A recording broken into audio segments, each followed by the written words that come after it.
Welcome to my channel. நம்ம இப்போ இந்த வீடியோவில் என்ன பார்க்க போகிறோன்னா, ஒருத்தவங்களுக்கு மெயில் சென்ட் பண்ணும்போது அது சென்ட் ஆகிட்டா அதை வந்து சென்ட் ஆகிட்டுங்கிறத எப்படி செக் பண்ணி கண்டுபிடிக்கணும். ஒருவேளை மெயில் சென்ட் ஆகலை, அது டிராஃப்டில் இருக்கா, இல்லைன்னா நம்ம போட்டிருக்க மெயில் ஐடி வந்து ராங்காக இருக்கா அப்படிங்கிறத வந்து எப்படி செக் பண்ணணும் அப்படிங்கிறத இந்த வீடியோவில் பார்க்க போகிறோம். எப்படி மெயில் அனுப்பணும் அப்படிங்கிறது வந்து இதுக்கு முன்னே ஒரு வீடியோவில் சொல்லியிருக்கேன், அதை செக் பண்ணி பாருங்கள். ஃபஸ்ட்டு நம்ம மெயில் அனுப்பக்கு என்ன ப்ராசஸ் பண்ணுவோம்னா, இந்த கம்போஸ், அதாவது ஜிமெயிலை ஓப்பன் பண்ணோன்னா இந்த மாதிரி ஒரு பேஜ் ஓப்பன் ஆகும். இதில் வந்து கம்போஸ்ன்னு இருக்கும், இல்லைனா ப்ளஸ்ன்னு ஒரு ஆப்ஷன் இருக்கும். அதை கிளிக் பண்ணி ஃபஸ்ட்டு மெயில் சென்ட் பண்ணக்கு என்ன பண்ணணுமோ அதை டைப் பண்ணணும். இப்போ நம்ம மெயில் சென்ட் பண்ண போகிறோம். இந்த ஏரோவை கிளிக் பண்ண உடனே மெயில் சென்ட் ஆகிற ஆப்ஷன் என்ன ஆகும். இப்போ இந்த இடத்துல சென்டுன்னு காமிச்சிச்சுன்னா நம்மளோட மெயில் வந்து சென்ட் ஆகிட்டுன்னு அர்த்தம். நம்மளோட மெயில் சென்ட் ஆகிட்டா அப்படிங்கிறத இன்னொரு மெத்தடில் எப்படி செக் பண்ணலாம், மேலே 3 லைன் இருக்குல்ல, அந்த லைனை கிளிக் பண்ணுங்கள். கிளிக் பண்ணும்போது இந்த மாதிரி ஒரு பேஜ் ஓப்பன் ஆகும். இதில் சென்டுன்னு ஒரு ஆப்ஷன் இருக்கா, இதை கிளிக் பண்ணுங்கள். நம்ம அதை கிளிக் பண்ணும்போது இப்போ யாருக்கு மெயில் அனுப்பினோமோ அந்த மெயிலோட என்ன மெயில் அனுப்புகிறோமோ அது அந்த பேஜ் இதில் இருக்கும்.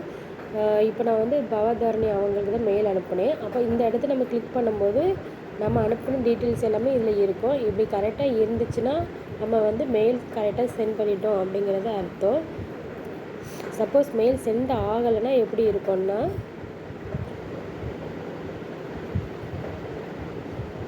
நம்ம அனுப்பின மெயில் ஃபஸ்ட்டு சென்ட் ஆகலை அப்படின்னாக்கி இந்த மாதிரி இருக்கும்.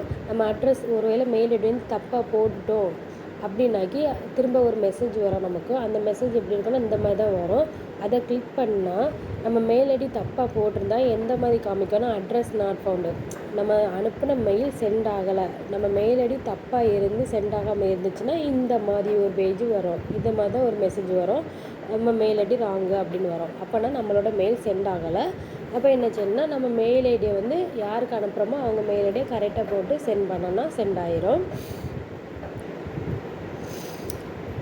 சப்போஸ் நம்ம மெயில் ஐடி தப்பாக போட்டிருந்தா மெயில் சென்ட் ஆகாது, அது வந்து இந்த மாதிரி காமிக்கும்.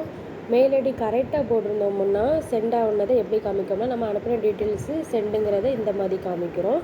இந்த மாதிரி நீங்கள் வந்து மெயில் சென்ட் ஆகியிருக்கா ஆகலைங்கிறத நம்ம செக் பண்ணிக்கிடலாம். அடுத்து வந்து டிராஃப்டில் எப்படி போய் இருக்கோன்னா, சப்போஸ் நம்ம இப்போ அனுப்புகிற மெயில் சென்ட் ஆகாமல் டிராஃப்டில் இருக்கா அப்படிங்கிறத எப்படி கண்டுபிடிக்கிறோம், மேலே இந்த 3 லைன் இருக்குல்ல, அதை கிளிக் பண்ணிடலாம். டிராஃப்டை போய் கிளிக் பண்ணிங்கன்னா நீங்கள் அனுப்பின மெயில் சென்ட் ஆகாமல் இருந்துச்சுன்னா எங்கே இருக்குன்னா இந்த இப்படி டிராஃப்டில் தான் போய் இருக்கும். நீங்கள் அப்புறம் அதை செக் பண்ணிவிட்டு திரும்ப எப்படி மெயில் ஃபஸ்ட்டு நம்ம எப்படி சென்ட் பண்ணோமோ அந்த மாதிரி சென்ட் பண்ணிடலாம். இப்படி தான் நம்ம ஒரு மெயில் அனுப்பின மெயில் சென்ட் ஆகியிருக்கா சென்ட் ஆகலையா அப்படிங்கிறத இப்படி தான் நம்ம செக் பண்ணி பார்க்கணும். தேங்க்யூ.